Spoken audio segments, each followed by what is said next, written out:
E aí, família tricolor, amigo São Paulino, amiga São Paulina, amigos torcedores de outros clubes, bem-vindos. Deixa eu fazer uma pergunta pra vocês. Confere pra mim, por favor, se você continua inscrito do canal, porque o YouTube de vez em quando avisa que ele desinscreve os inscritos meio que aleatoriamente aí.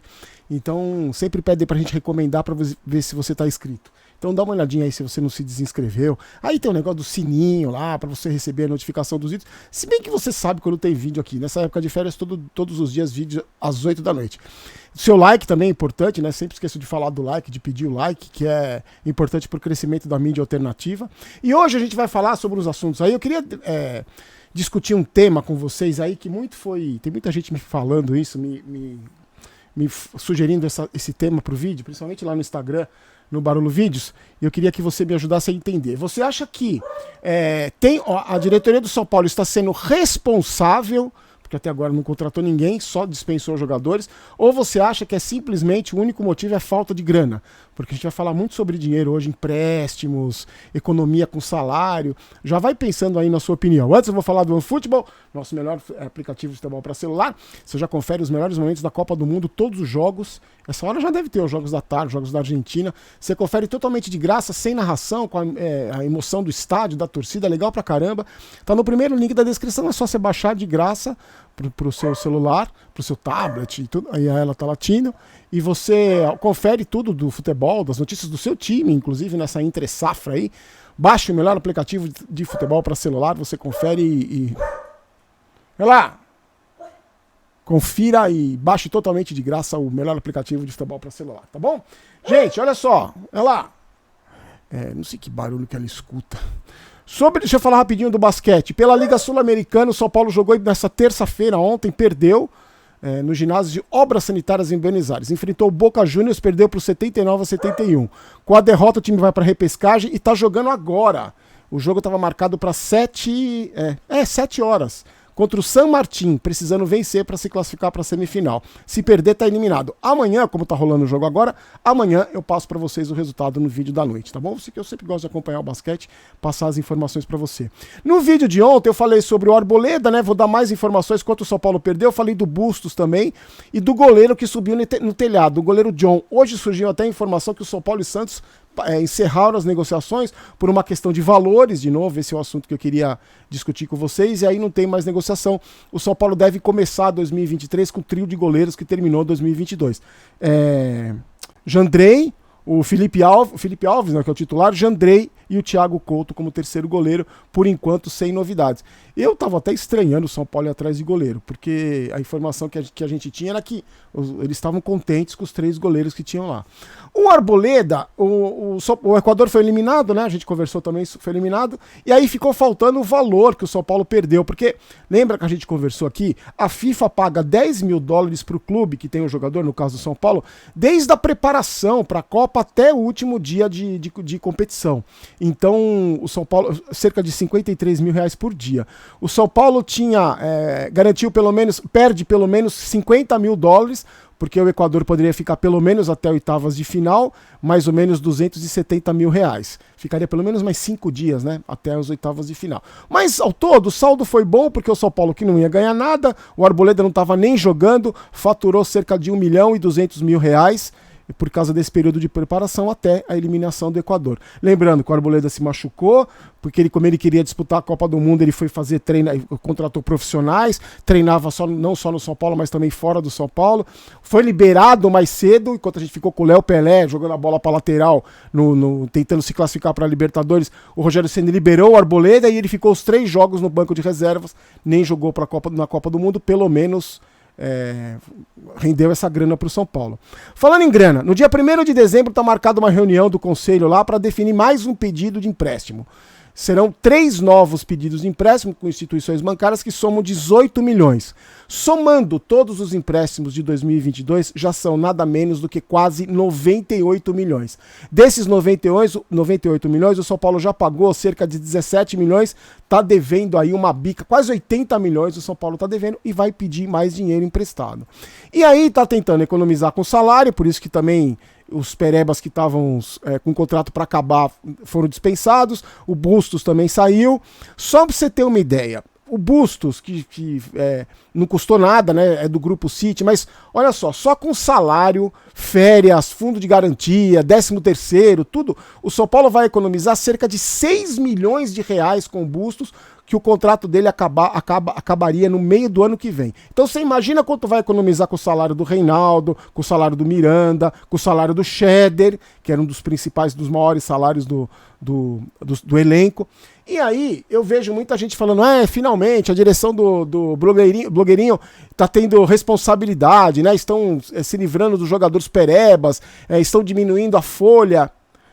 Espero, torço para que seja isso. Só que também torço para que daqui a pouco não apareça um outro Orejuela custando 13 milhões, que não se vai investir num Wellington Rato pagando uma fortuna pro Wellington Rato, que não contratem daqui a pouco, porque o que acontece?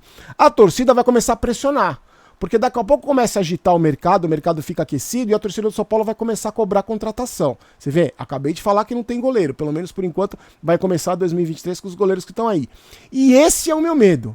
Que esses caras comecem a se apavorar e contratar um porque é São Paulino e começar a fazer leilão com jogador que é badalado, estilo Nicão. O que eu acho que pode ser uma grande saída, uma solução para esse problema financeiro que o São Paulo está pedindo empréstimo, mas vai economizar com folha de pagamento. O que pode ser um grande recurso, uma grande arma, carta na manga, é moeda de troca. Usar determinados jogadores que possam despertar o interesse de outros clubes, por exemplo, o Nicão, por exemplo, né? Porque no São Paulo ele foi um fiasco. Eu joguei mais no Morumbi do que o Nicão, pra você ter uma ideia. Então, por que não usa? Só que aí, gente, aquilo que eu falo pra você sempre aqui, precisa trabalhar. Os caras precisam tirar a bunda do sofá e trabalhar, ir atrás e negociar com outros clubes. Não é o Rui Costa ir lá no Grêmio e no Santos, nos mesmos clubes, no Atlético Paranaense, com esses 3 clubes e negociar. Tem que abrir, América do Sul, sei lá, tem que trabalhar, esses caras têm que trabalhar. E usar, ver necessidades dos outros clubes para poder oferecer jogador. Tem jogador aí que dá para oferecer como moeda de troca. O próprio Orejuela. Claro que você não vai pegar um Mbappé pelo Orejuela, mas pelo menos você pega um jogador que pode ser útil. Ganhando pouco, que não tem um salário astronômico. De repente o Patrick pode ser envolvido numa moeda de troca se por um acaso o relacionamento dele com o Rogério Ceni não tiver lá essas coisas. E outros jogadores, por que não? Por que não tentar negociar jogadores que estão aí no elenco usando como moeda de troca? É só conversar com o Rogério Ceni, ver quem que ele pretende aproveitar, ver quem ele pretende dar oportunidade. Os caras que ele não pretende dar muita oportunidade, por exemplo, eu sou contra, mas o Luan não poderia ser usado como moeda de troca? Porque, ao que tudo indica, o Rogério Ceni não é muito fã do futebol do Luan. Eu não colocaria o Luan como moeda de troca, eu colocaria o Luan pra jogar, porque não tem ninguém que marque nesse time, só o Gabriel Neves. Mas eu acho que esse tipo de trabalho precisa ser feito. É um time, gente, que tá endividado, que tá vendendo almoço pra comprar janta. Então não dá pra você ficar sonhando com medalhão, sonhando com jogador caro, não dá pra entrar em leilão com o Flamengo, não dá pra entrar em leilão nem com Fortaleza, nem com o Bahia, nem com ninguém o São Paulo tem condição de entrar em leilão. Porque esses clubes estão muito mais estruturados que o São Paulo, que Atlético Paranaense, que Vasco, que Cruzeiro. A gente tá falando isso mesmo. Essa é a realidade. Esses times que eu tô falando pra você hoje são muito mais estruturados, principalmente financeiramente, do que o São Paulo.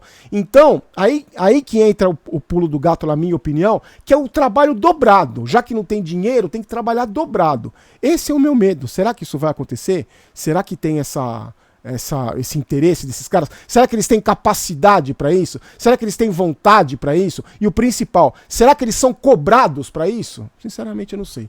E sobre as especulações, o meu amigo Farid Germano Filho, que trabalhou comigo, o grande Farid, que tem um canal super respeitado, tá falando, gravou um vídeo, até ele me mandou, falando sobre um suposto interesse do São Paulo no Kahneman, que os torcedores do Grêmio querem que renove, só que o Kahneman tá pedindo 4 anos de contrato, porque ele queria encerrar a carreira no Grêmio, aí o Grêmio tá meio assim. O Alberto Guerra, que é o presidente do Grêmio, segundo o Farid, disse que desde sempre falou que o Kahneman é um intocável, que não dá para substituir, é inegociável, só que não está renovando o contrato e teria um interesse não só do São Paulo, através do Rui Costa, né, que é o conhecimento que ele tem lá, inclusive o Farid fala que o Rui Costa passou pelo Grêmio, não deixou nenhuma saudade, e também teria o interesse do Santos com o Falcão teria se ligado e também teria interesse no Kahneman, zagueiro de 31 anos. Bom, vou informando para vocês. Lembrando, mas antes de qualquer coisa, antes de ser responsável na gestão, antes de não contratar cabeça de bagre, antes de não gastar 13 milhões no Zorreruela da vida, precisa pagar o salário, direitos e mais. O que tiver atrasado com os perebinhas, com os guerreirinhos, precisa ser pago. A promessa é que até o final de dezembro o São Paulo pague esses caras. Então espero que pague. Isso é o primeiro passo. Se você quiser falar em gestão responsável, em responsabilidade financeira, você tem que pagar os jogadores. É um direito dos caras receber. Desculpa, tá? Amanhã, no vídeo da manhã, a gente fala quanto o São Paulo ganhou só em prêmio de Campeonato Paulista, de Copa do Brasil, de Sul-Americana, Campeonato Brasileiro. A gente fala isso no vídeo da manhã, tá bom? Rapidinho, Momento Maguila, Ailton Borges de Mandaguari, Paraná. Rui Miguel, de Itatinga, São Paulo, e para o Jefferson Alves, de Sorocaba, em São Paulo. Lembrando, no primeiro comentário fixado está o link da sportsbet.io, que você se cadastra, curte as redes sociais, aproveita, são os nossos patrocinadores, tem bastante promoção legal, então não perca tempo, tá? Não esqueça de dar seu like e confira se você está inscrito no canal. Espero você amanhã, fiquem com Deus. Aqui não é Vai São Paulo, aqui é Vamos São Paulo, não quero ter razão, quero ser campeão. Forte abraço, tchau!